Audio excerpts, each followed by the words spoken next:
누가복음 1장 12절부터 17절까지 그리고 29절부터 33절까지 함께 교독하시고 마지막 절은 같이 읽겠습니다. 사가랴가 보고 놀라며 무서워하니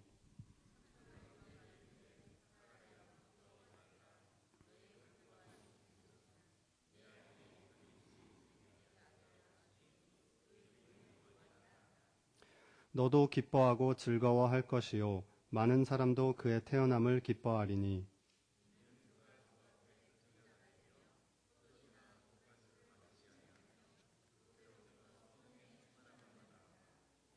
이스라엘 자손을 주 곧 그들의 하나님께로 많이 돌아오게 하겠음이라.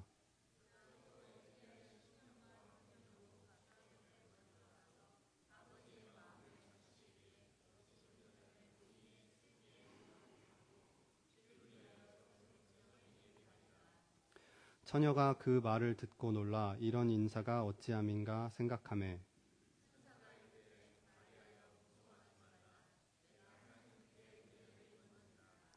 보라 내가 잉태하여 아들을 낳으리니 그 이름을 예수라 하라.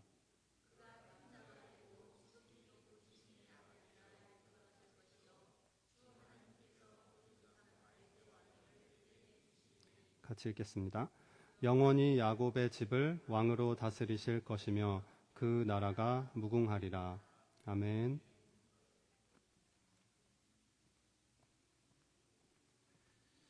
이 시간 잠깐 우리 말씀 놓고 기도하겠습니다. 주님, 오늘 이 예배가 주님께 드려지는 예배인 줄로 믿습니다. 이 말씀 통해서 주님의 음성, 주님의 살아계심을 경험하는 그런 말씀 선포의 시간 되게 하여 주시고 사람의 것은 감추시고 주님의 것들만 드러나게 하여 주시옵소서. 감사합니다. 예수님의 이름으로 기도했습니다. 아멘. 우리는 모두가 삶을 제대로 한번 살아보려고 노력하는 사람들입니다. 태어난 김에 사시는 분들 안 계시죠? 그냥 건성건성 사는 분들 안 계신 줄로 믿습니다.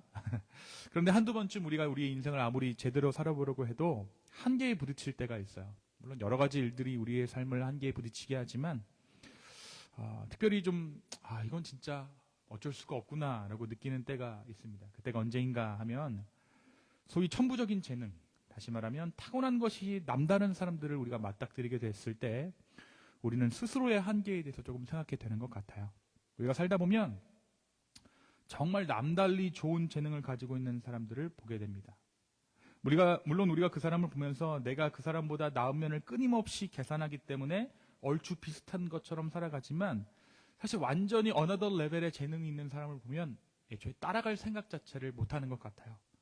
타고난 재능을 노력으로 극복하는 것은 거의 불가능에 가까운 것 같습니다. 여러분, 이것은 경제적인 무엇을 말하는 것이 아닙니다. 유복한 환경에서 자란 사람들을 우리가 만나게 되면 경제적인 차이는 우리가 극복할 수 있는 면이 그래도 조금은 있는 것 같아요. 요즘 시대가 워낙에 부의 장벽을 세우고 그 부의 장벽을 허물 수 없도록 서로가 견제하는 세상이 되었지만 사실 경제적인 차이는 노력하면 어느 정도 극복이 가능합니다. 통장 잔고에 얼마가 있든지 간에 겉으로 보이는 삶은 거의 비슷하게 살 수 있는 것 같아요. 제 친구가 미국이 참 좋은 것 같아 라고 이야기를 하면서 저에게 예를 들어서 해준 말이 있는데 그 말이 저는 참 와닿습니다. 뭐였냐면 야, 미국은 부자도 맥도날드 먹고 가난한 사람도 맥도날드 먹잖아. 그 말이었어요. 제가 그 말을 되게 좀 이제 공감했는데 실제로 미국의 옛날에 제 나이가 드러나는 예화지만 리치라는 영화가 있습니다. 그 영화에 보면 진짜 그 맥컬린 컬킨이 주인공인데 부자거든요. 그 부자가 집안에 뭐 짓죠? 뭐 만들죠? 맥도날드 만들어요. 부자도 맥도날드 먹고 가난한 사람도 맥도날드 먹습니다. 그런데 여러분, 타고 태어난 재능은 극복이 어려워요. 제가 아무리 노력한들 조순 씨 같은 성악가가 될 수 없을 것이고 아무리 노력한들 조인성 같은 미남 배우가 될 수 없습니다. 비웃지 마시고요. 어르신들 말씀에 50 넘으면 인물이 좋으나 안 좋으나 같아지는 외모 평준화가 이루어진다는데 사실 그 말을 만들어낸 사람의 인물을 저는 왠지 알 것 같아요. 그 사람의 생김새를 왠지 알 것 같아요. 여러분, 오늘부터 우리가 함께 주일마다 말씀을 나누게 될 누가복음의 첫 부분에는 세례 요한의 탄생을 먼저 기록하고 있죠. 그리고 나서 예수님의 탄생 이야기가 등장합니다. 근데 놀라운 것은 뭐냐면요, 세례 요한의 탄생 이야기를 앞부분에 갖다 놓고 예수님의 탄생 이야기를 뒷부분에 붙이면 이 이야기가 하나의 이야기처럼 보이게 돼요. 먼저 세례 요한의 어머니와 아버지의 이야기가 등장하죠. 세례 요한의 아버지는 직업이 뭐였을까요? 제사장이었어요. 그러니까 세례 요한은 제사장 가문의 출신 사람입니다. 더 먼 조상으로 올라가면 어느 집안 사람이죠? 아론 집안의 사람이에요. 아론 집안의 사람. 당시 이스라엘에서는 최고의 가문이라고 할 수 있죠. 더군다나 오늘 말씀 1장 6절에 보니까 이 두 사람, 여기서 두 사람은 이 세례 요한의 어머니와 아버지입니다. 이 두 사람이 의로운 사람이었다. 누구 앞에서? 하나님 앞에서 참 의로운 사람이었다 라고 기록되어져 있는 것을 봅니다. 여러분, 최대의 찬사죠. 우리가 구약을 통틀어 보았을 때 제사장들의 타락이 얼마나 심했습니까? 그 타락으로 결국에는 나라가 분열하고 망한 것을 우리가 알고 있죠.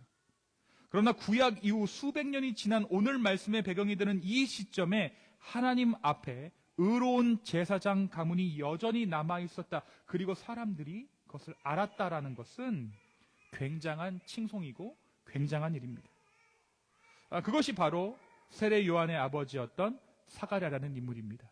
제가 진짜 너무 저런 모습을 볼 때마다 뿌듯해요. 제가 교회가 좀 커지면 목사님들이 이렇게 애가 울면 아무렇지도 않게 막 설교하는 거 보면서, 야, 교회가 크니까 애들도 울고 저것도 신경 안 쓰고 설교하시는구나. 난 언제나 저거 해볼까. 이번 주에 했습니다, 제가. 그런데 이 사가랴의 부부에는 한 가지 근심거리가 있었어요. 바로 이 사가랴와 엘리사벳 부부에게 대를 이을 만한 자식이 없다라는 거죠. 그렇게 사가랴가 제사장의 직무를 수행하던 어느 날 말씀은 하나님의 천사가 그에게 나타났다라고 기록합니다. 그런데 참으로 의로웠던 이 사가랴조차도 하나님의 천사가 자신의 눈앞에 나타나는 것을 보고는 두려움에 사로잡혔다라고 말씀은 기록하고 있어요. 아무리 의로운 자라도 신성한 무엇을 대하게 되는 순간 본능적으로 두려움에 사로잡히게 됐다라는 거죠. 천사는 그렇게 놀란 사가랴를 안심시켰습니다. 그리고 뭘 얘기하냐면 너에게 아들이 태어날 거야. 어디서 많이 본 듯한 이야기가 전개되고 있죠. 누가 태어날 때죠? 아브라함의 아들 이삭이 태어날 때, 그리고 사무엘이 탄생할 때와 비슷한 이야기가 진행 중인 것을 알 수 있습니다. 그리고 이렇게 태어난 인물들은, 천사가 나타나서 누군가 태어날 거야 라고 말해준 이러한 인물들은 하나님의 구속사역 가운데 꽤나 중요한 역할을 감당하게 됐다는 것도 우리가 알고 있습니다. 이삭이 그랬고, 그렇죠? 사무엘이 그랬습니다. 그렇게 천사의 예언과 함께 이 세례 요한은 예정되었습니다. 그런데 천사는 이 아이가 어떠한 삶을 살아가게 될 것인가에 대해서도 이 아버지 사가랴에게 말해줍니다. 오늘 보면 누가복음 1장 15절에서 17절의 말씀이 바로 그것이에요. 뭐라고 얘기했냐면, 이는 그가 주 앞에 큰 자가 되며 포도주나 독한 술을 마시지 않고 모태로부터 성령의 충만함을 받아 이스라엘 자손을 주 곧 그들의 하나님께로 많이 돌아오게 하겠습니다. 그가 또 엘리야의 심령과 능력으로 주 앞에 먼저 와서 아버지의 마음을 자식에게 거스르는 자를 의인의 슬기에 돌아오게 하고 주를 위하여 세운 백성을 준비하리라. 주 앞에서 큰 자가 될 것이다. 그리고 그는 마치 나실인, 그러니까 하나님께 삶을 구별해드렸던 정결한 사람들처럼 포도주나 독한 술을 마시지 않을 것이다. 게다가 그는 어머니의 뱃속에서부터 성령 충만을 받을 것이다 라는 것이 바로 이 아이를 향한 천사의 예언이었어요. 여러분, 이러한 예언을 고지받은 사가랴의 마음이 어땠을까요? 아마 그는 두려움 가운데 있었지만 깊은 감동을 느꼈을 거예요. 드디어 하나님께서 나의 수치심을 거두어 가시는구나. 나에게서 나올 자가 큰 자라니. 내가 그동안 하나님 앞에서 의롭게 산 것을 주님께서 지금 이제 보상해 주시는구나. 그러한 마음을 사가랴가 가지게 되었을 것입니다.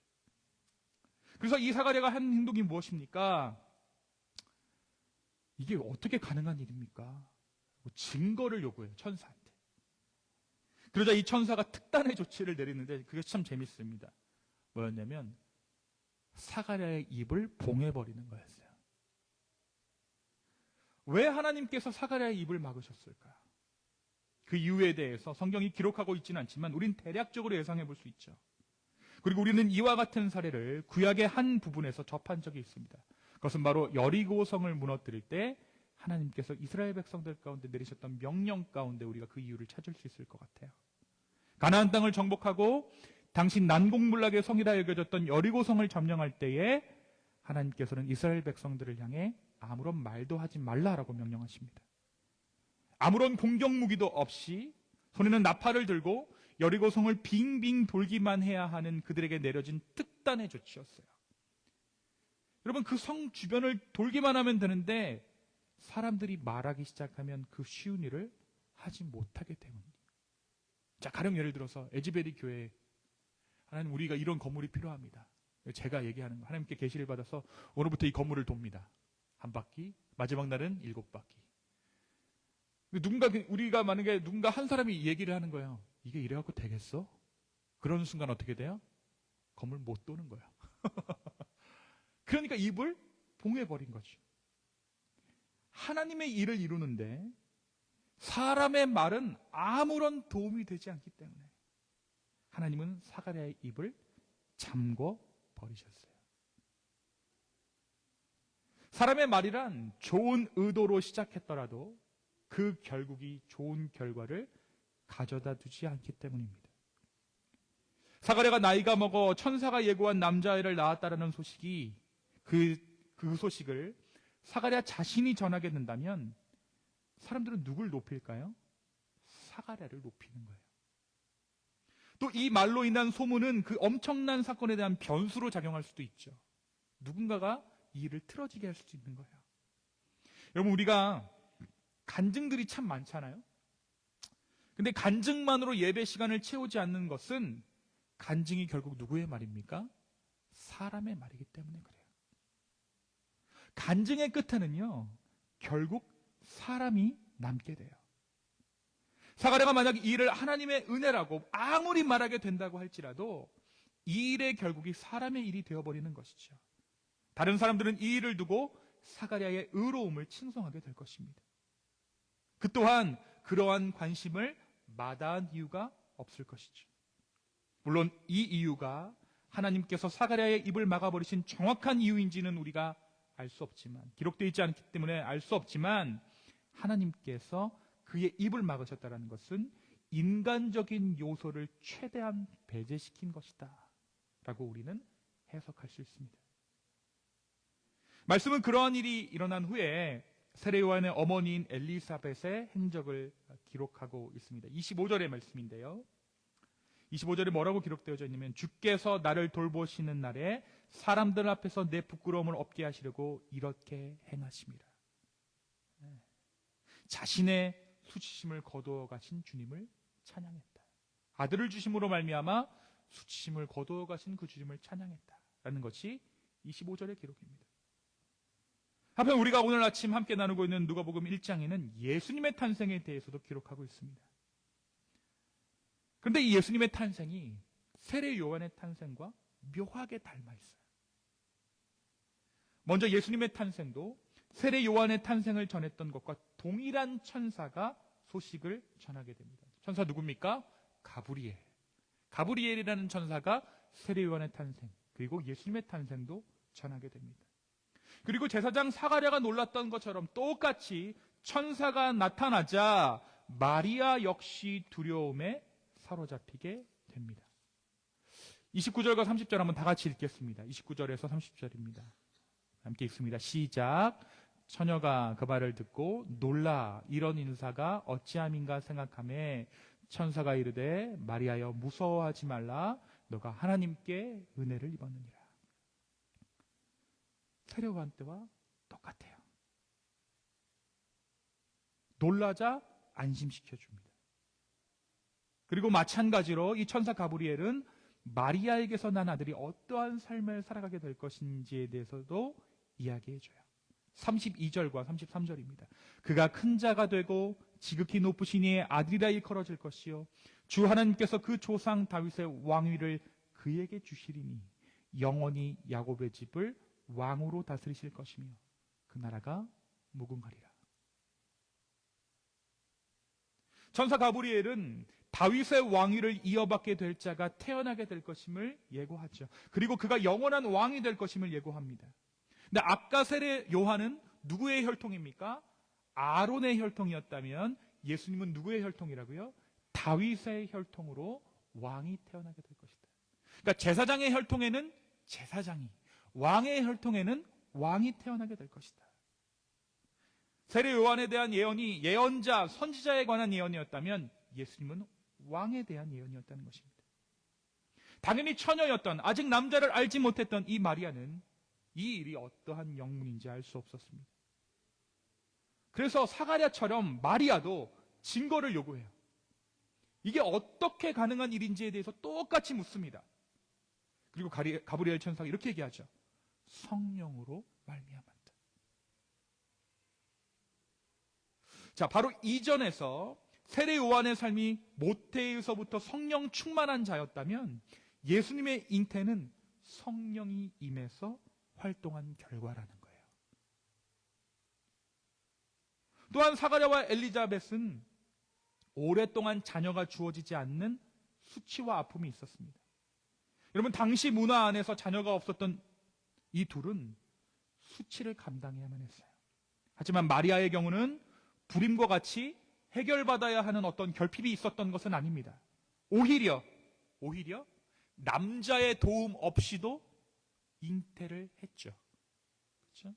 남자의 어떠한 도움 없이 성령으로 잉태하여 자녀를 생산해냅니다. 그러니까 오늘 말씀이 이야기하는 두 인물의 탄생에 대한 이야기는 모든 면에서 닮아있다는 것을 보여줘요. 하나님께서 보내신 같은 천사에게 아들이 태어날 것이라는 소식을 전달받고, 소식을 전달받은 두 사람 모두 두려워 떨게 되고, 두 사람의 두려움 모두 초월적 존재에 대한 본능적인 두려움을 느끼게 됩니다. 그리고 그렇게 두려워 떠는 두 사람을 천사가 똑같이 위로하죠.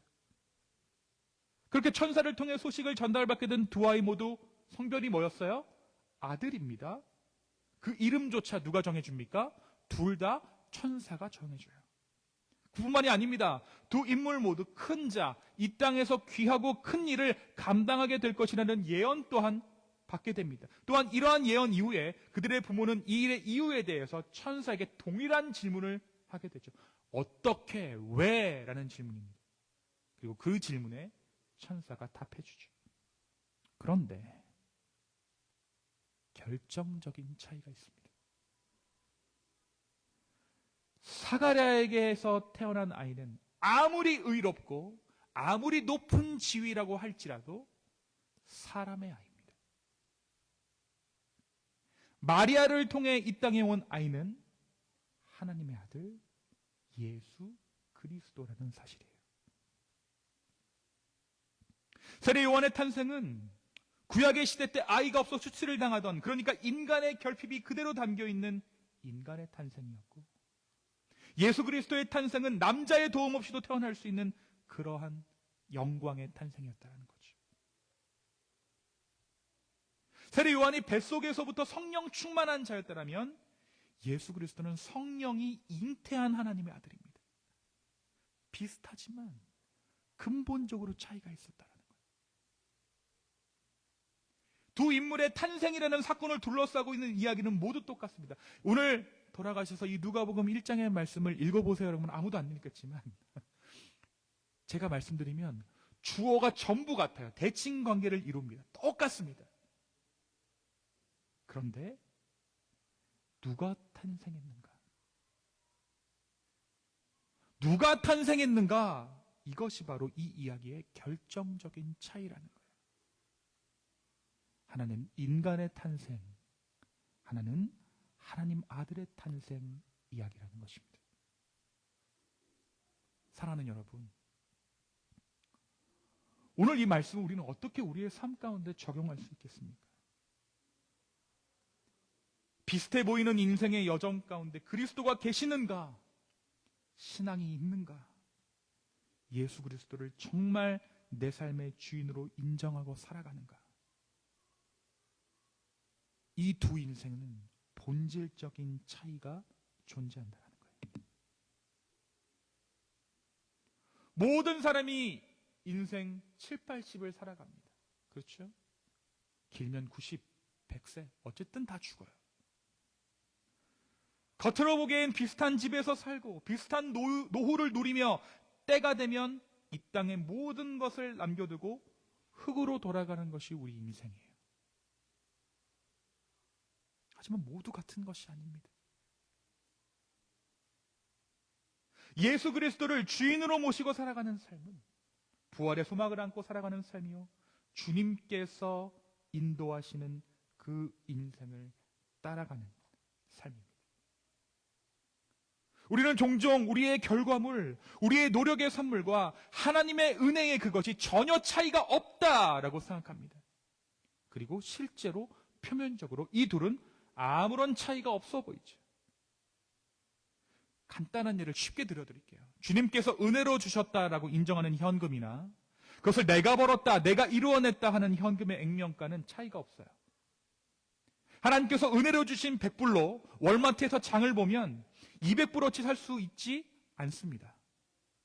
100불 가져가면 하나님의 은혜로 주신 100불이든 내가 벌어 사는 100불이든 똑같은 것을 가지고 나오게 되었어요. 품목은 물론 다르지만 저 집은 기저귀를 사고 이 집은 딴 걸 사겠지만 100불로 살 수 있는 양은 다 똑같다라는 거예요. 하지만 그 똑같은 100불의 물건들이 어떻게 쓰이고 어떻게 내 삶 가운데 받아들여지는가 하는 것은 완전히 다른 이야기입니다.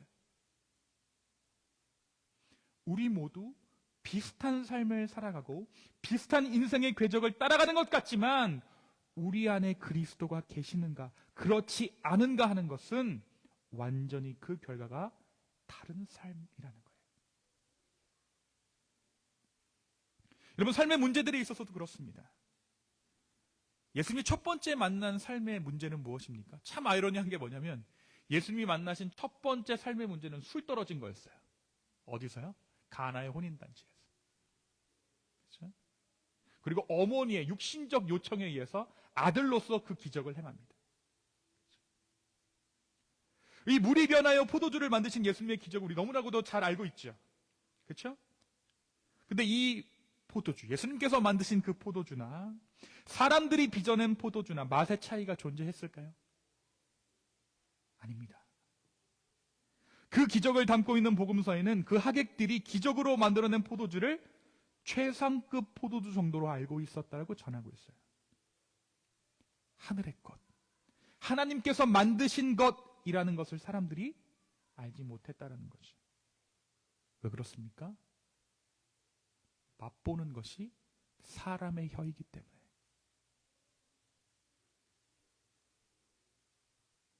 여러분, 문제를 두고 우리가 주님을 의지하는가, 그분께 기도하는가, 아니면 내가 이것을 해결해 보려고 달려드는가 하는 것은 기본적으로 아무런 차이가 없어 보인다는 거예요. 예수 믿는 사람이나 그렇지 않은 사람이나 인생에서 겪어야 하는 문제는 같고 삶의 문제들은 모두 동일하게 주어진다는 것입니다. 어쩌면 우리 눈에 보이기에는 기도하고 시작하는 문제 해결 방식이 오히려 효과가 덜할 때도 있는 것 같아요. 신통하지 않을 때도 있고 그 문제가 오히려 해결이 되지 않을 수도 있습니다. 하지만 오늘 말씀이 우리에게 증언하는 것이 무엇입니까? 그 본질이, 그 결과가 완전히 다르다라는 것입니다. 기도 가운데 시작하는 우리 삶의 여정은 우리로 하여금 주님의 은혜를 오롯이 담아내게 할 것입니다.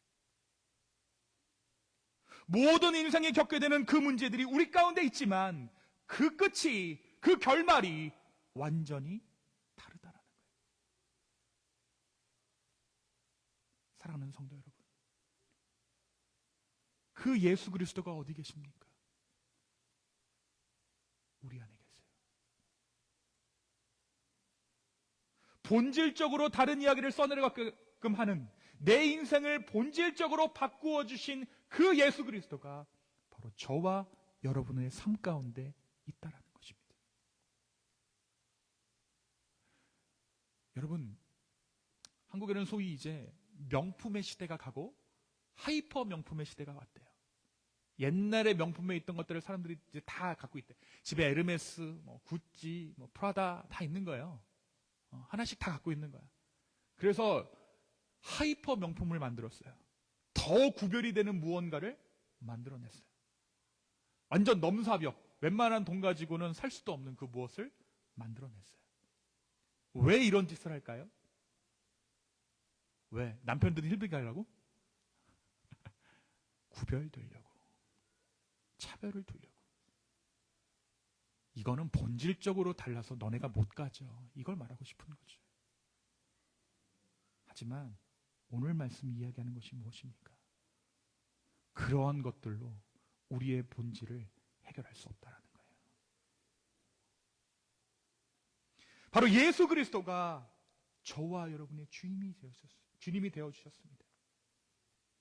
그리고 아직 예수 그리스도를 모르는 자들과는 차원이 다른 인생을 우리에게 살게 하셨습니다.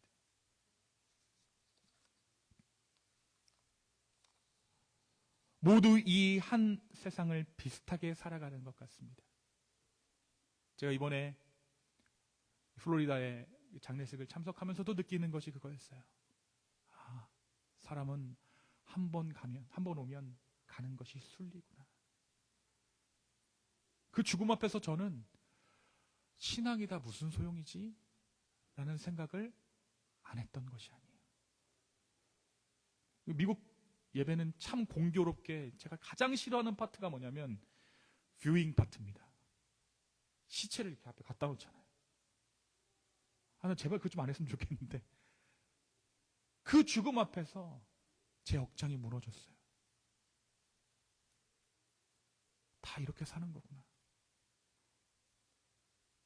하지만 제가 오늘 이 말씀을 준비하면서 깊이 제 마음 가운데 깨달은 것은 우리의 신앙은, 우리 안에 계신 예수 그리스도는 인생의 본질을 바꾸는 것이구나 라는 것입니다.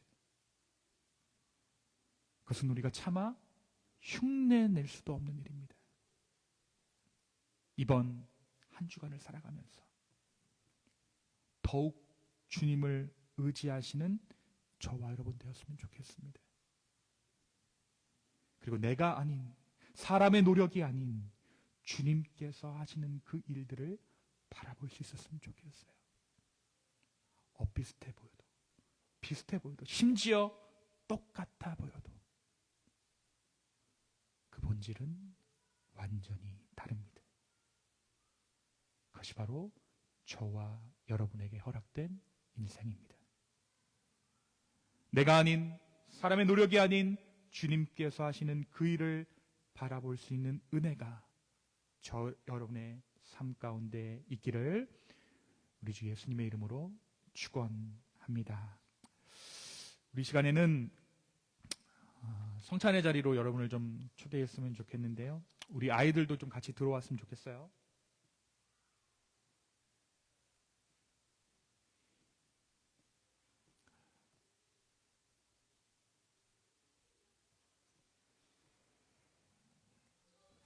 우리 자리에서 일어나셔서 우리 성찬 교독문을 함께 교독하시겠습니다. 때가 이름에 예수께서 사도들과 함께 앉으사 이르시되, 죄송합니다. 지수 집사님이 넘겨주셔야 되는데, 네.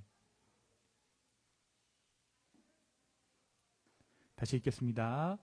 때가 이름에 예수께서 사도들과 함께 앉으사 이르시되,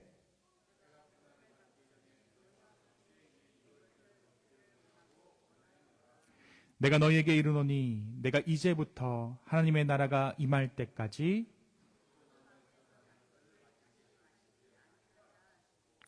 또 떡을 가져 감사기도 하시고 떼어 그들에게 주시며 이르시되 너희를 위하여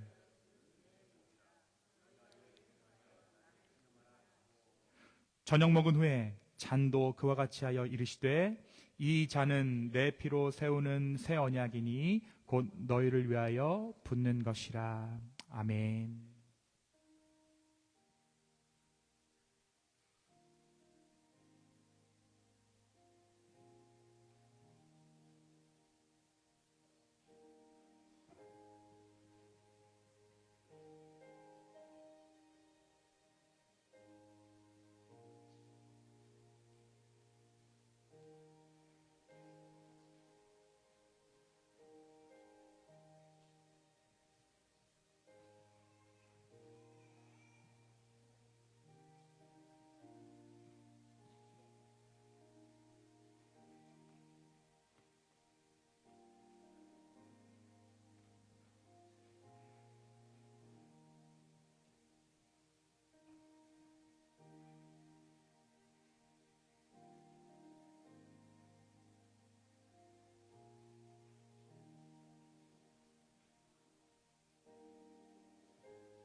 사랑과 은혜의 주님,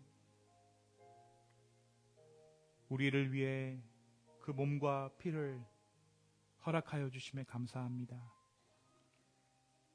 지난 육신의 삶을 돌이켜 이제 영원한 삶으로 온전히 주님 앞에 귀한 삶 살아내게 하여 주시옵소서. 지금 다시 한번 우리의 삶과 우리의 모든 것을 주님께 맡겨드립니다. 이곳에 모인 모든 자들의 삶을 주님께서 인도하여 주시옵소서. 감사합니다. 예수님의 이름으로 기도했습니다. 아멘. 네, 우리 이 시간에는 우리 정민 형제님 나오셔서 특송을 좀 해주실 텐데요. 네, 오늘이 마지막입니다. 그러니까 이번에는 마지막입니다. 네, 나오셔서 우리 잠깐 특송하고요. 특송이 마치면 네, 우리 정민 형제님이 이제 월요일 날 한국으로 돌아가는데 우리 정민 형제님 위해서 잠깐 기도하는 시간 갖도록 하겠습니다. 우리 박수로 우리 특송을 청하겠습니다.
저희 이제 교회에 한 몇 주 됐죠? 한 3주, 한 달 남짓 교회를 방문하고 내일 이제 떠나게 되는데요. 정민 잠깐 앞으로. 네, 잠깐 나.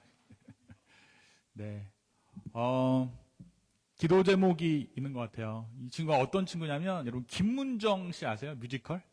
네, 그 김문정 씨 뮤지컬 그 디렉터 하시는 그분 밑에서 실력 있는 유일한 오보의 주자로 지금 일을 하고 있는데, 그 굉장한 분이십니다.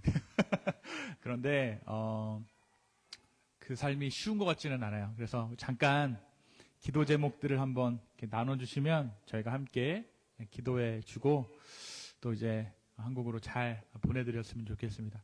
그러면 잠깐 기도 제목. 네.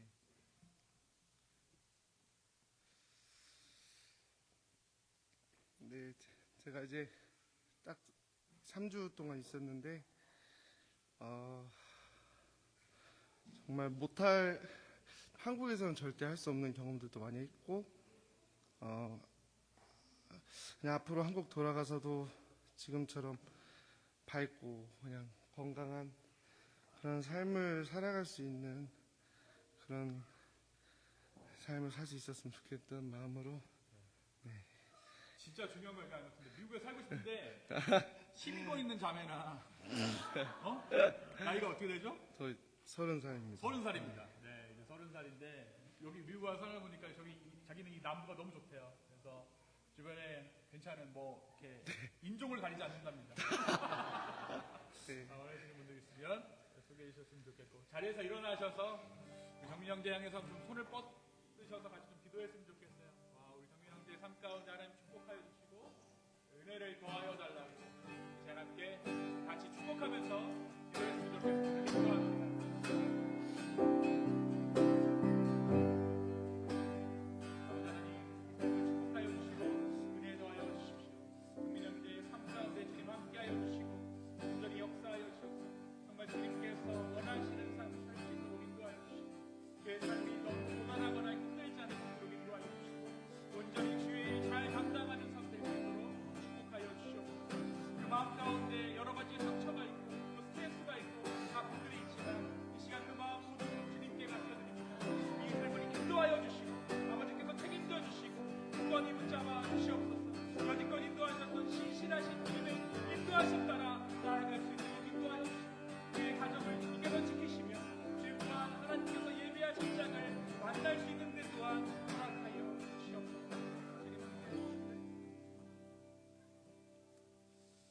우리 사랑하는 정민 형제를 이 시간 주님 손에 맡겨드립니다.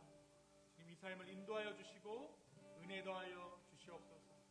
한국에서의 삶이 쉽지 않고 어려운 삶이지만 무한 경쟁의 삶이지만 그 삶의 환경과 역경 가운데 주님 더 바라볼 수 있는 우리 귀한 정민 형제 될 수 있도록 인도하여 주시고 앞으로의 인생 여정에 있어서도 하나님의 귀한 뜻하심 안에 온전히 한 걸음 한 걸음 믿음의 발걸음 나아갈 수 있는 그런 복된 삶 되게 하여 주시옵소서. 앞으로의 삶을 맡겨드립니다. 지금 또한 귀한 짝 좋은 짝 허락하여 주셔서 믿음의 가정을 이룰 수 있는 복 또한 허락하여 주시옵소서. 아멘. 이제는 우리 하나님의 사랑과 예수 그리스도의 은혜와 성령의 감화 감동 교통하심이 이제 주님으로 말미암아 온전히 달라진 나의 삶으로 주님께 영광 올려드리고자 하는 우리 기쁨의 교회 성도분들 머리 위에 이제부터 영원까지 함께 있을지어다. 아멘.